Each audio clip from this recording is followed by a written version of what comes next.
آ گیا رمضان عبادت پر کمر اب باندھ لو، فیض لے لو جلد کے دن 30 کا مہمان ہے، آ گیا رمضان ہے، آ گیا رمضان ہے۔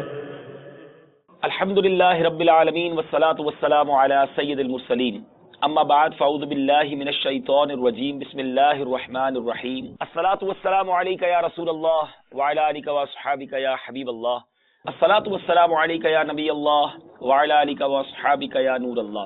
میرے میٹھے پیارے اسلامی بھائیوں اور مدنی چینل کے ناظرین، مدنی چینل کا سلسلہ رمضان کیسے گزارے، ہاؤ ٹو اسپینڈ رمضان۔ الحمدللہ اس وقت ہم یو کے شہر لندن میں موجود ہیں۔ خوشگوار موسم ہے، یہ تو میں نہیں کہہ سکتا کہ لندن کی سہانی صبح یا لندن کی سہانی شام ہے۔ الحمدللہ صبح مدینہ کی کیا بات ہے، صبح طیبہ میں ہوئی، بٹتا ہے باڑا نور کا، صدقہ لینے نور کا آیا ہے تارا نور کا۔ یقیناً یہاں کا موسم بھی خوشگوار ہونا یہ بھی اللہ کی رحمت ہے، اللہ کی قدرت، اللہ کی جو قدرت کے نظارے ہیں وہ دنیا بھر میں موجود ہیں۔ ہم سب ماشاءاللہ کچھ لائے ہمارے، چلیں سلسلہ بھی کرتے رہیں گے، اللہ کی اور نعمتیں آ گئی۔ دیکھیں شکر اللہ کا ادا کرے تو ماشاءاللہ اور رحمتیں برکتیں آ گئی۔ تو بہرحال سلسلہ بھی چلتا رہے گا۔ ہم اس وقت اسلائی پہ موجود ہیں۔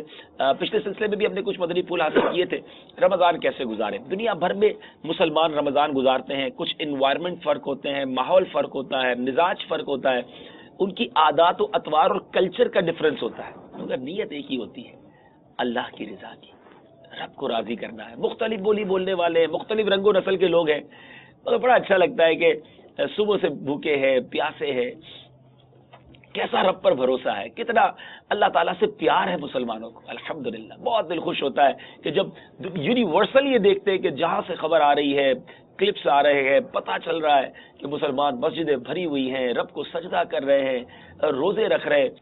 یہاں میرے وہ بھائی غور کریں جو رمضان میں بھی مسجد میں نہیں ہے، جو رمضان میں بھی نماز نہیں پڑھ رہا، جو رمضان میں بھی روزے نہیں رکھ رہا، جو رمضان میں بھی اپنے رب سے محبت کا اظہار نہیں کر رہا، یعنی وہ اس پوری دنیا میں گویا ایک انقلاب آ چکا، مگر وہ بدنصیب اس انقلاب سے، اس خوبصورت جو ریولوشن آیا ہے، خوشگوار تبدیلی آتی ہے ماہ رمضان میں، اگر میرا کوئی بھائی اس پورے ماحول میں وہ باہر ہے، باہر نہ رہے۔ اس طرح کا ماحول دیکھ کر لگتا ہے کہ اللہ تبارک و تعالیٰ سب کو معاف فرما دے گا، سب کی بخشش ہو جائے گی۔ یہ بندے اپنے رب سے پیار کرتے ہیں۔ رضوان بھائی، ایک رمضان اور ایک حج، حج میں بھی جب دیکھتے ہیں نا، مینا میں، عرفات میں، مزدلفہ میں، یقین کریں دل سے ایک صدا نکلتی ہے۔ اتنے لگژری گھروں سے لوگ آتے ہیں، دنیا بھر کے لوگ نظر آتے ہیں، روڈوں پہ پڑے ہیں، یعنی بالکل نہ کھانے کا ہوش ہے، نہ پینے کا ہوش ہے، نہ لباس کا ہوش ہے، بال بکھرے ہوئے، بچے بھی ساتھ ہیں، بڑا مطلب اتنا مزہ آتا ہے نا۔ ایک بات دل سے صدا پتہ کیا نکلتی ہے یار، اب بھی مسلمانوں کے دلوں میں اپنے رب سے محبت بڑھی ہے، وہ اپنے مولا سے پیار کرتے ہیں۔ ہم گناہگار ضرور ہیں، مگر یہ دو ایسے موقع آتے ہیں سال میں جو ایک یقین دلاتے ہیں کہ نہیں، ابھی اندھیر نہیں ہوا سب کچھ، ابھی سب کچھ ختم نہیں ہوا ہے، ابھی کرنٹ ہے۔ یہ اس قوم میں ایک کرنٹ ہے جس کو چاہے ہم مل کر، دعوت اسلامی والوں کے لیے بھی یہ بڑا زبردست سائن ہے کہ ہم ہمت نہ ہاریں۔ یہ لاکھوں کروڑوں لوگوں کا روزہ، اربوں لوگوں کا روزہ رکھ لینا، کروڑوں لوگوں کا ایک سرکل کے ساتھ بار بار حرمین طیبین جاتے آتے رہنا، یہ بتا رہا ہے لاکھوں لاکھ روپے خرچ کر کے، سفر کر کے، تکلیفیں اٹھا کر اپنے رب کے کعبے کا دیدار کرنے، اپنے پیارے حبیب علیہ الصلوۃ والسلام کے روضے پر حاضری دینا، یہ بتا رہا ہے۔ So I want to add here, mashallah, very beautiful point here raised here, mashallah.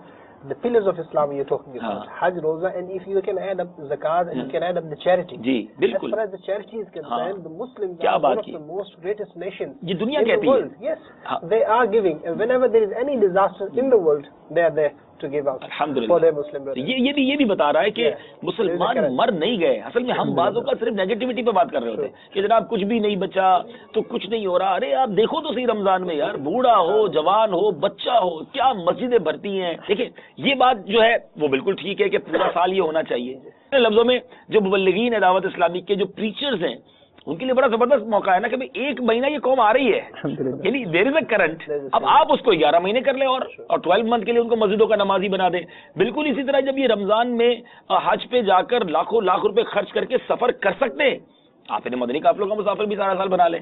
تو لوگوں میں ہے ضرور, یعنی اب ہمارا کام ہے, مدنی چینل ماشاءاللہ کوشش کر رہا ہے, اور ماشاءاللہ یقیناً اللہ کی رحمتیں چھما چھم ماہ رمضان میں برستی, بلکہ روایتوں میں مفہوم ملتا ہے کہ روزہ دار پر اور خاص طور پر حاجی پر کہ اللہ تبارک و تعالیٰ فخر فرماتا ہے فرشتوں کے سامنے. دیکھو اب اچھا میں پتہ کیا سوچتا ہوں کہ ایک مدنی رحمتوں کا دریا بہ رہا ہے جس میں سب پر رحمتیں برس رہی ہیں, جو نمازیں پڑھ رہے ہیں, جو روزے رکھ رہے ہیں, ہم کہیں نہ کہیں ہونے چاہیے اس میں, ایسا نہ اس پورے کاروان سے بچھڑ جائیں. We were just talking about one of the logics you can talk about, that when Ramadan comes, it is one of the reasons that Muslims, they get used to it, they get habitual of something. You see, Allah Tabarak wa Ta'ala within 12 months has given us 1 month where we can practice our religion more frequently, where the shaitan is locked up. You see, and this helps Muslims to further strive for the pleasure of Allah Tabarak wa Ta'ala, and they do the practices, the normal practices. Mashallah, their tendency towards masajid is increased, their tendency towards recitation of Quran is increased. Alhamdulillah, itself they are in roza, the blessings. This helps them to continue it the rest of the 11 months. This is also one of the season of the practice. تو بادام بھی تو کھاؤ نا بھائی, چلے بادام بھی کھاتے رہے. اچھا بھیا بتاؤ میرے میٹھے اسلامی بھائیو, کہ بہت اچھی بات کی کہ جب ایک مہینہ شیطان بند ہے اور ہم یہ عبادت کر سکتے ہیں تو پورا سال کر سکتے ہیں. تو جو روزہ رکھتے ہیں, جو مسجدوں کا رخ کرتے ہیں, ان سے عرض یہ ہے سارا سال اس کو کنٹینیو کریں, اور جو بالکل نہیں کرتے اس بار ایسا نہیں کرنا. اس بار ہم بھی انشاءاللہ اس رحمتوں کے کاروان میں, اس برکتوں کے قافلے میں ہم بھی شامل ہوں گے. دنیا بھر میں لوگ روزہ رکھیں گے, افطار کے وقت دعائیں کریں گے, ہم بھی ہاتھ اٹھائیں گے. نہ جانے کس کی آمین کے صدقے کہاں کہاں رحمتیں برس رہی ہیں, ہم گناہ گاروں پر بھی رحمت کی بارش برس جائے. آئیے میں آپ کے مزید ذوق و شوق کو بڑھانے کے لیے چند روایتیں پیش کرتا ہوں. صلو علی الحبیب صلی اللہ علیہ وسلم. میرے بیٹے پیارے اسلامی بھائیوں, ماشاءاللہ, جزاک اللہ, مرحبا. حضرت سیدنا دمرہ رضی اللہ تعالیٰ عنہ سے مروی ہے, نبی پاک سرور ذیشان رحمت عالمیان صلی اللہ تعالیٰ علیہ وسلم کا فرمان برکت نشان ہے, ماہ رمضان میں گھر والوں کے خرچ میں کشادگی کرو, کیونکہ ماہ رمضان میں خرچ کرنا اللہ تعالیٰ کی راہ میں خرچ کرنے کی طرح ہے. اب پیسے خرچ کرنا بھی جو ہے نا گھر والوں پر, یہ بھی اللہ کی راہ میں خرچ کرنے کی برابر ہے. تو اب اس میں اپنے گھر والوں پر کشادگی کرنی چاہیے, ان کے پسند کے کھانے کے لیے ترکیب بنانی چاہیے, ہیلدی. ہاں یہاں ایک بات کشادگی پر چلیے, پھر انشاءاللہ مزید بلیسنگز بتاتا ہوں. نارملی ہوتا یہ گھر والوں پر خرچ کرنا, اور بھی احادیث رمضان کے علاوہ بھی روایتیں ملتی ہیں کہ اپنی فیملی پر جو خرچ کرتا ہے وہ بھی صدقہ ہے, اور اللہ تعالیٰ کو بڑا پسند ہے کہ بندہ اپنی فیملی پر اچھے انداز سے خرچ کرے. لیکن اس کی بھی لمیٹیشنز ہیں نا. بندہ کہے کہ میں بچوں کو, فیملی کو خوش کرتے کرتے رب کو ناراض کر دوں, تو یہ بے وقوفی ہے. یقیناً فیملی کا اچھا خیال رکھنا چاہیے, ان کے کھانے پینے, ان کے جو بھی لوازمات ہیں, بٹ اس کی لمٹ یہ ہے کہ اس خرچ کرنے میں اسراف نہ ہو, اور اس خرچ کرنے میں یا انہیں ہیپی کرنے میں, کہ بچے کہتے تو یہ کر رہا ہوں, تو بچے جو کہیں, بیوی جو کہے, فیملی جو کہے, اس میں وہ نہیں کرنا جو منع کیا گیا شریعت میں. تو ان لمیٹیشنز کے ساتھ آپ یقیناً انہیں ہیپی کریں اور ان کی بھی دعائیں. اور یہیں پہ غالباً آج اگر آپ دیکھیں ہمارے سوسائٹی میں, جیسا آپ نے ارشاد فرمایا کہ اپنی فیملی پر خرچ کرنا بھی جو ہے صدقہ کے حوالے سے, جو پچھلے سلسلے میں بھی ہم نے بات کی تھی کہ آپ ارشاد فرما رہے تھے کہ آخری 10 دن جو کہ عبادت کے دن ہوتے ہیں ہمارے بازاروں میں اور وہ رش ہوتا ہے, تو یہ روایت تو ہے, لیکن ٹو سم ایکسٹینٹ شاید ایسا لگتا ہے کہ اس کو ایک ہم دوسری, یعنی جو لمیٹیشن کی آپ بات ارشاد فرما رہے ہیں کہ ان لمیٹیشن سے ہم باہر نکل کر اس روایت کو تو ہم سنتے ہیں, پر شاید اس کو سمجھ نہیں پاتے کہ اللہ تعالیٰ نے وہ لمیٹیشن ہمیں شریعت میں یعنی کیا عطا فرمائی ہے. بالکل صحیح کہہ رہے ہیں آپ, یعنی فیملی کو خوش کرنے کے لیے بازار میں لے گئے, بے پردہ لے گئے, بے پردگی کا عالم, وہاں جو بھی بے پردگی والے معاملات ہو رہے ہیں وہ بھی ہو رہے ہیں. ایسے نہ کریں, آپ خرچ کریں, جائز خرچ کریں اور جائز طریقے سے خرچ کریں. ماشاءاللہ. آئیے کچھ آپ کو روایت بھی سنا دیتا ہوں. امیر المومنین حضرت مولا کائنات علی المرتضی شیر خدا کرم اللہ تعالی وجہہ الکریم فرماتے ہیں, بڑی پیاری بات, سبحان اللہ, فرماتے اگر اللہ عز و جل کو امت محمدی صلی اللہ علیہ وسلم پر عذاب کرنا مقصود ہوتا, یعنی اگر اللہ کی یہ رضا ہوتی, اللہ یہ چاہتا کہ امت پر عذاب کیا جائے, تو ان کو رمضان اور سورہ قل هو اللہ احد, سورہ اخلاص شریف ہرگز عنایت نہ فرماتا. یعنی یہ دونوں چیزیں دے دی ہے نا, اس کا مطلب یہ ہے کہ عذاب کرنا مقصود نہیں ہے. سبحان اللہ, میرا رب تو چاہتا ہے, اس کی رضا یہ ہے کہ ہم بخشے جائیں. اب ہم ہیں کہ اس سے دور ہو جائے. کچھ انگلش ناظرین کو بھی کچھ رمضان کی بلیسنگ سنائیے. SubhanAllah, when talking about the blessings of Ramadan, it comes in my mind, and I've read in Faizan Ramadan, that Allah Tabarak wa Ta'ala, the Masoom I would like to mention here, that has given very beautiful moments throughout the year. You see, daily at the time of Tahajjud, it's a blessing. You see, it's a blessed time when you can stand in the court of Allah Tabarak wa Ta'ala. No one is watching you when you're just praying in the court of Allah Tabarak wa Ta'ala, you and your Lord. You see, this is separate. And there you can find so many riwayat where your prayers are accepted. It's a very blessed time. Every week there is a night of Friday. It is mentioned as a blessed night. You see? And when you go about monthly, alhamdulillah, once in a year, then Allah Tabarak wa Ta'ala has given Ramadan. When you see the difference of, there are occasions of Eid al-Fitr night, there are occasions of Eid al-Adha, there are occasions of Hajj, you see, but throughout the year they are scattered. When you talk about Ramadan, it is a total blessing. Whole month is a total blessing. Every moment is a blessing, alhamdulillah. And subhanallah, and I would like to mention here with this reference, one of the riwayat which I would like to mention for the viewers of Madani channel, subhanallah, that Prophet sallallahu ta'ala alayhi wa sallam said, on the first night of Ramadan, Allah Tabarak wa Ta'ala has a merciful sight at His creation, and if Allah Azza wa Jal has a merciful sight at any of His servants, He Azza wa Jal will not punish that person. I think this is enough for us. This is enough for us. پہلی رات آتی ہے اور نگاہ رحمت فرماتا ہے اپنے بندوں پر, اور جس پر نگاہ رحمت فرما دے اسے عذاب نہیں دے گا, اسے جہنم میں نہیں ڈالے گا. And He frees 1 million sinners from hell every day, and on the night of 29th night, He Azza wa Jal sets free as many as were freed throughout the month. اب سوچ لیجئے, روزانہ 10 لاکھ بخشے جا رہے, 1 ملین. ہمارا نام ہے کہ نہیں؟ اس کی فکر ہونی ہے. اور جب رمضان کی آخری رات آئے گی تو پورے مہینے میں جتنے بخشے گئے اس کی کاؤنٹنگ کے مطابق, اس کی تعداد کے مطابق گناہگار جہنم سے آزاد. Eid al-Fitr again, on the day of Eid al-Fitr, the day of wages. یعنی اب مجھے ایسا لگتا ہے بد نصیب ہی بچے گا. اب وہ کتنا بد نصیب ہوگا.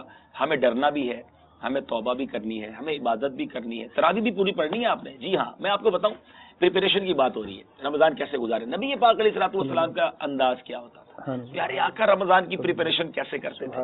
میرے بیچ اسلامی بھائیوں, سرکار دو عالم صلی اللہ تعالی علیہ وسلم کے بارے میں سیدتنا ام المومنین حضرت سیدتنا عائشہ صدیقہ رضی اللہ تعالی عنہا فرماتی ہیں, جب ماہ رمضان آتا تو میرے سرتاج صاحب معراج صلی اللہ تعالی علیہ وسلم اللہ عز و جل کی عبادت کے لیے کمر بستہ ہو جاتے, اور سارا مہینہ اپنے بستر منور پر تشریف نہ لاتے. بستر پر تشریف ہی نہیں لاتے تھے. عبادت عبادت. اچھا, ہم میں سے کئی ایسے ہوں گے جو بستر سے اٹھتے ہی نہیں ہے رمضان میں. آپ سوچیں کتنا ڈفرینٹ ہے.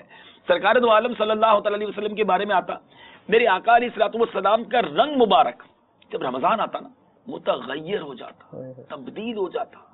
ڈفرینس کیوں آتا تھا؟ آپ علیہ الصلوۃ والسلام نماز کی کثرت فرماتے, خوب گر گڑا کر دعائیں مانگتے, اور اللہ عز و جل کا خوف سرکار دو عالم صلی اللہ تعالی علیہ وسلم پر طاری رہتا. اب غور کیجیے, کونین کے والی ہیں میرے آقا, تو وہ ہیں جس کے صدقے ہم نے بخشے جانا ہے, ان کے اشارے کی امید پر جی رہے ہیں, مگر وہ گر گڑاتے, روتے, خوف خدا طاری ہوتا, مغفرت کی دعائیں مانگتے, سب ہماری تعلیم کے لیے. ہمیں یہ رمضان کیسے گزارنا ہے. ایک تیسری عادت کریمہ سرکار علیہ الصلوۃ والسلام کے بارے میں حدیث میں ملتا ہے, جب ماہ رمضان آتا میرے آقا علیہ الصلوۃ والسلام ہر قیدی کو رہا کر دیتے اور ہر سائل کو عطا فرماتے. ویسے ہی میرے آقا سبحان اللہ جود و کرم ہے, لیکن رمضان میں اسپیڈ اور خیرات اور صدقہ, تو یہ 3-4 چیزیں بڑی ضروری ہیں. Definitely, I would like to see those people who are people of knowledge, those people who have got the ilm about what Ramadan actually is. They know the importance of it. You see, Rasulullah sallallahu ta'ala alayhi wa sallam knew how important this month is and what a blessing does it contain. And if you see the awliya kiram, sahaba kiram, awliya kiram, they took this from the ilm deen and took from Rasulullah sallallahu ta'ala sallam, and they used to respect Ramadan and they used to value it. If you can just see at this time in, you see, when we are living in this 21st century, there's a personality called Amir Ahl Sunnah Damat Barakatuh Al-Aliyah, subhanallah, how beautifully he has got the love for Ramadan. You see, how does he welcome Ramadan? How does he prepare for it? You see, Amir Ahl Sunnah تو پورا سال رمضان کو یاد کرتے ہیں. پورا سال value of it. اور یہ حدیث کا مفہوم بھی ہے کہ اگر میری امت جانتی کہ رمضان کیا ہے تو وہ تمنا کرتی کہ سارا سال رمضان ہوتا. امیر علیہ سنت نے پروف کیا کہ وہ تمنا ہی کر رہے ہوتے ہیں رمضان کی. جیسے ماشاء اللہ ابھی 21st سینچری کی کہ ماشاء اللہ الحمدللہ اولیاء کرام کی بات ہوئی اور صحابہ کرام علیہم رضوان کی بات, الحمدللہ عز و جل. لیکن جب ہم اپنی سوسائٹی میں آج دیکھتے ہیں, آج جو ہمارا ینگسٹر ہے, جو ہمارا یوتھ ہے, وہ ہر چیز کے پیچھے انہیں لاجک چاہیے کہ یار یہ کیوں کرنا ہے تو یہ کیوں کرنا ہے. آپ کسی سے پوچھ لیں, یعنی کہ ہم نے پچھلے سلسلے میں بات کی الحمدللہ مساجد بھری ہوتی ہیں, لیکن اگر آپ یعنی کہ دوسری طرف دیکھیں جو ڈارک پہلو ہے اس میں بے شمار لوگ اس لیے بھی معاذ اللہ روزہ چھوڑ دیتے ہیں جی کام پہ جانا ہوتا ہے, کام پہ حرج ہوتا ہے وغیرہ وغیرہ, سو یعنی کہ معاملات ہوتے ہیں. تو اس حوالے سے بھی اگر ہمیں کچھ مدنی پھول آپ ارشاد فرمائیں کہ مثال کے طور پر کوئی کہتا ہے کہ یار ٹھیک ہے ہم نے روزہ رکھنا ہے, پر اس کی لاجک کیا ہے بیہائنڈ, اگر ہم نہیں کریں گے اللہ تعالیٰ تو معاف کرنے والا ہے. تو اس میں یعنی کہ کون سے لاجک کے پہلو ہمارا آج ینگسٹر ڈھونڈ رہا ہے؟ ہم اگر ہر چیز میں لاجک تلاش کرنے جائیں تو لاجکس تبدیل ہو جاتی ہے. دیکھیں نا سائنس کی بہت ساری تھیوری پہلے کچھ اور تھی, اب کچھ اور ہو گئی. ہم پہلے کچھ دوائیں پیتے تھے, کہتے تھے یہ ٹھیک ہو جائے گا, بعد میں کہتے نہیں وہ دوائیں نقصان نہیں ہوئے, چینج کر دو.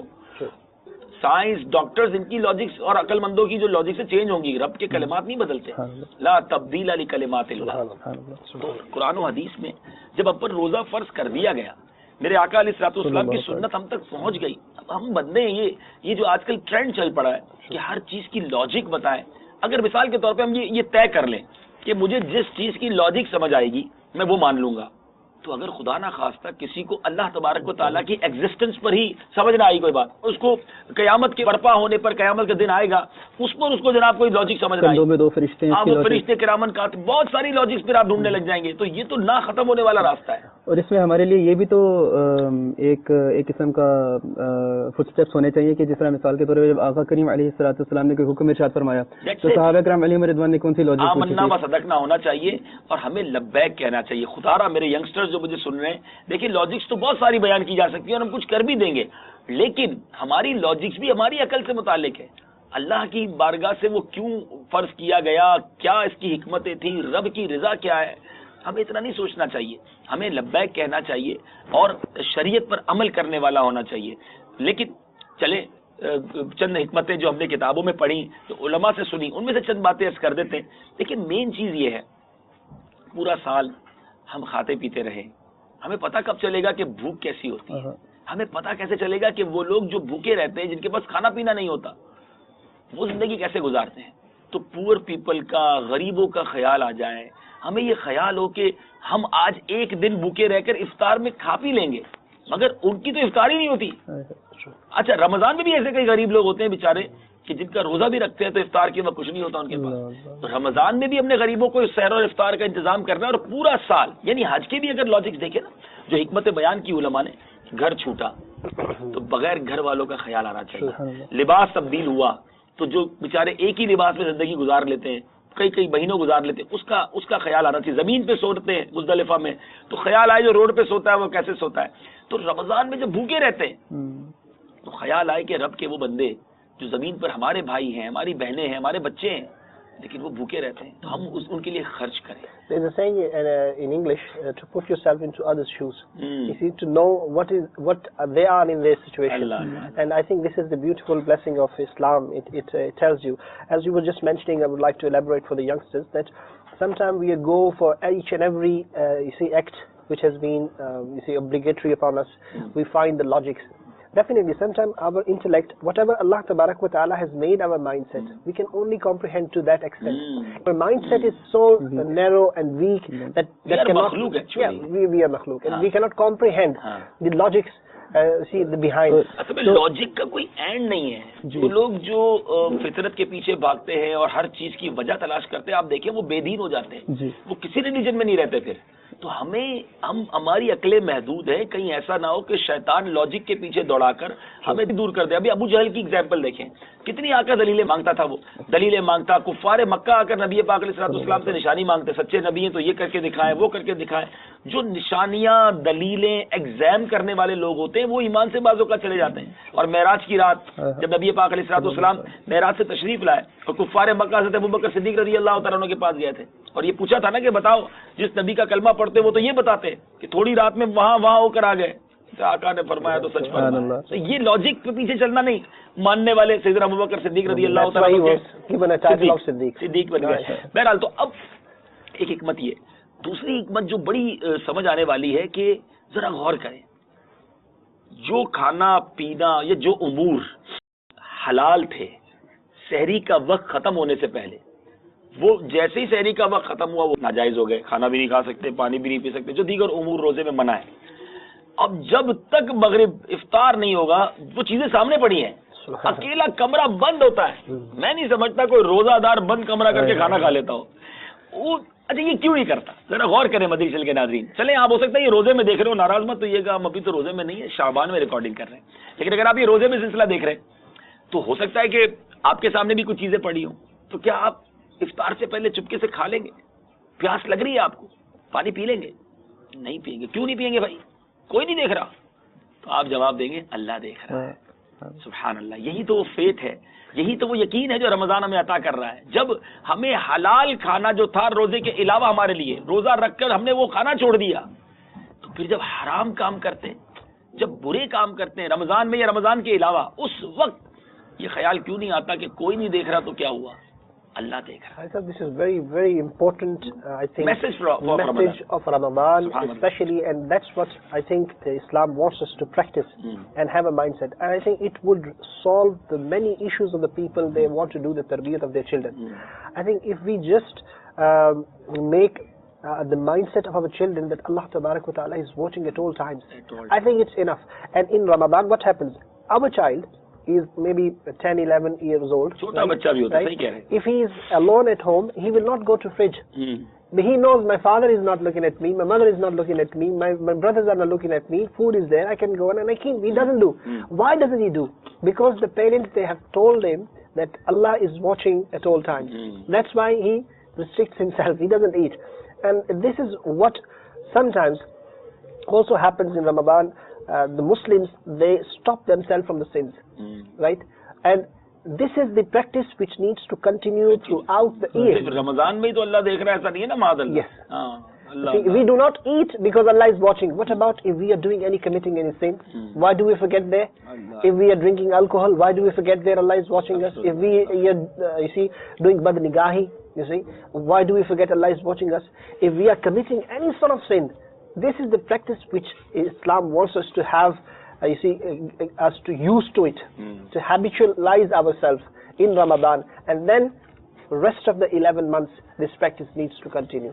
And I think if we develop this practice, inshallah, rest of the Ramadan kaise guzare silsile ka naam hai, aise guzare Allah dekh raha hai. Subhanallah. Na sirf Ramadan guzare, zindagi guzare. اے کاش یہ خیال دل میں بیٹھ جائے, دماغ میں بیٹھ جائے, سمجھ آ جائے بات کہ میں جو کر رہا ہوں وہ اللہ دیکھ رہا ہے. سلسلہ دیکھتے رہیے, مدنی چینل دیکھتے رہیے. ماہ رمضان میں کہیں اور نہیں جانا آپ نے, صرف مدنی چینل دیکھیں, ایک کے بعد ایک نرالا سلسلہ. اور سبحان اللہ, جب مدنی مذاکرہ شروع ہوتا ہے تو کیا بات ہے مدینے کی, بہت کچھ آپ کو سیکھنے کو ملے گا انشاءاللہ.